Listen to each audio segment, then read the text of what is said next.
सुन रहे हैं एक कॉन्ट्रैक्ट में बंधे दो दिलों की कहानी माय कॉन्ट्रैक्ट वाइफ, सिर्फ प्रतिलिपि FM पर।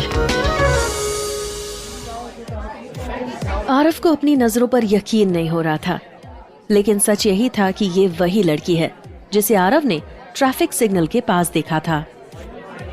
इससे पहले कि आरव उससे कुछ सवाल जवाब कर पाता, वहां मौजूद दूसरी लड़की ने उसका हाथ पकड़ के उसे आगे की तरफ खींचते हुए कहा, जल्दी जल्दी चल। कुछ ही देर में वो लड़की स्टेज पर जाकर नाचने लगी। ड्रिंक करते वक्त बीच बीच में आरव अपनी नजरों को उसकी तरफ जाने से नहीं रोक पा रहा था। कुछ देर बाद एक लड़का उस लड़की के साथ नाचने लगा। आरव ने बेफिक्री से अपना मुंह दूसरी तरफ फेर लिया। नाचते हुए उस लड़के ने मौका पाकर अपना हाथ उस लड़की की कमर पर रख दिया। वो लड़की चौंक उठी और उसने अपने कदम पीछे खींच लिए। पीछे होते ही वो वेटर से टकराई और फिर वहां कुछ टूटने फूटने की तेज आवाज गूंज उठी। इसके साथ ही म्यूजिक भी तुरंत बंद हो गया। सबकी नजर डांस फ्लोर की तरफ थी। वहां पर चारों तरफ वाइन की कुछ टूटी हुई बोतलें और टूटे हुए कांच के ग्लास पड़े हुए थे और साइड में वही ट्रैफिक लाइट वाली लड़की गिरी पड़ी थी। इससे पहले कि कोई कुछ समझ पाता, बार मैनेजर ने जाकर बड़ी बेशर्मी से उस लड़की के गाल पर एक जोरदार थप्पड़ जड़ दिया और फिर अगले ही पल उसका हाथ पकड़कर खींचते हुए कहा, अभी पहले ही दिन आई है और आज ही इतना नुकसान करा दिया। जितनी तेरी पगार नहीं उससे ज्यादा का तो नुकसान कर दिया तूने। चल निकल यहाँ से, बाहर चल। अभी बार मैनेजर उसे लेकर बार के गेट की तरफ बढ़ ही रहा था कि उसके ठीक सामने आरव आकर खड़ा हो गया। कितने पैसे हुए तेरे? आरव ने अपनी भौहें टेढ़ी करते हुए सवाल किया। मतलब कितने पैसे हुए? बोल और हाथ छोड़ उसका। आरव ने सख्त लहजे में सवाल किया। 12,000। बार मैनेजर ने लड़की का हाथ छोड़ते हुए जवाब दिया। जाओ तुम।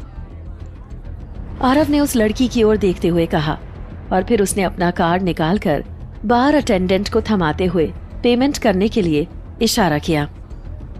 सारे लोग बड़ी हैरत भरी नजरों से आरव की तरफ देख रहे थे। किसी को समझ में नहीं आ रहा था कि आखिर इस शख्स का उस लड़की के साथ क्या रिश्ता है और वो क्यों उसकी गलती की भरपाई कर रहा है। थोड़ी देर में अटेंडेंट ने आकर आरव को कार्ड वापस कर दिया। आरव ने कार्ड अपने वॉलेट में रखने के बाद बार मैनेजर के गाल पर एक जोरदार थप्पड़ जड़ दिया। अब हिसाब बराबर। और सुन, एक चीज हमेशा याद रखना, किसी की मजबूरी का फायदा मत उठाना। इधर आरव वहां से तुरंत बाहर निकल गया। अब तक रात के तकरीबन 11 बज चुके थे। आरव बाहर पार्किंग एरिया में पहुंचकर अपनी गाड़ी की तरफ बढ़ने लगा। Thank you. अभी आरव अपनी गाड़ी के करीब ही पहुंचा था कि उसके सामने वो लड़की आकर खड़ी हो गई। थैंक यू किस बात के लिए? चुपचाप थप्पड़ खा लेने के लिए? तुम लड़कियों को ऐसा क्यों लगता है कि हर बार एंड टाइम पर तुम्हें कोई हीरो बचाने आएगा? गलती कर दी मैंने मदद करके। आरव ने चिढ़ते हुए कहा। वो लड़की आरव का ये रूप देखकर दंग रह गई थी। कुछ पल पहले उसकी मदद करने वाला आदमी अब पूरी तरह से बदल गया था। इसी बीच अचानक आरव के हाथ से गाड़ी की चाबी छूटकर जमीन पर गिर गई। फिर उस लड़की ने तुरंत ही चाबी उठाकर आरव के हाथ पर रखते हुए कहा, ये लीजिए, हम चलते हैं। वो लड़की धीरे धीरे रास्ते पर आगे बढ़ने लगी। काफी रात हो चुकी थी, उसे टैक्सी नहीं मिल रही थी। आरव कार स्टार्ट करके आगे बढ़ ही रहा था कि तभी 2-3 बाइक पर सवार कुछ लड़के उस लड़की को अजीब परेशान करने के लिए जोर से गाना गाते हुए उसके आसपास मंडराने लगे।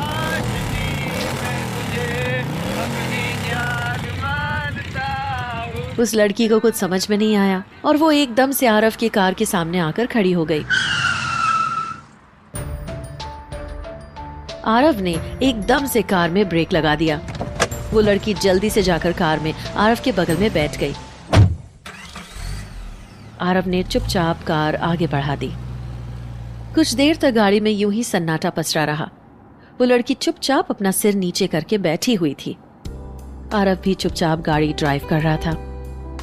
बीच बीच में वो तिरछी नजरों से उस लड़की की तरफ देखे जा रहा था। नीले रंग की शॉर्ट ड्रेस में वो लड़की शायद काफी अनकंफर्टेबल फील कर रही थी। वो बार बार अपने हाथों से अपनी ड्रेस नीचे खींचते हुए पैरों को छुपाने की नाकाम सी कोशिश कर रही थी। खींचने से कपड़े बड़े नहीं हो जाएंगे, इतनी दिक्कत थी तो ऐसे कपड़े पहने ही क्यों? आरव ने चिढ़ते हुए कहा। आप जिंदगी में सब कुछ अपने मन से करते हैं क्या? उस लड़की ने आरव की ओर एक नजर देखते हुए सवाल किया और फिर वो सामने रोड की तरफ देखने लगी।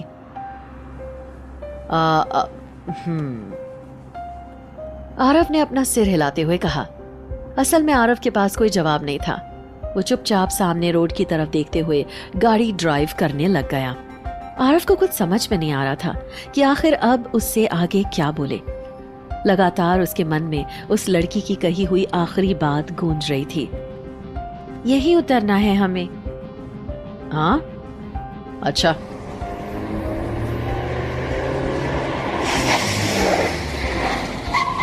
आरव ने तुरंत ही गाड़ी का ब्रेक लगा दिया।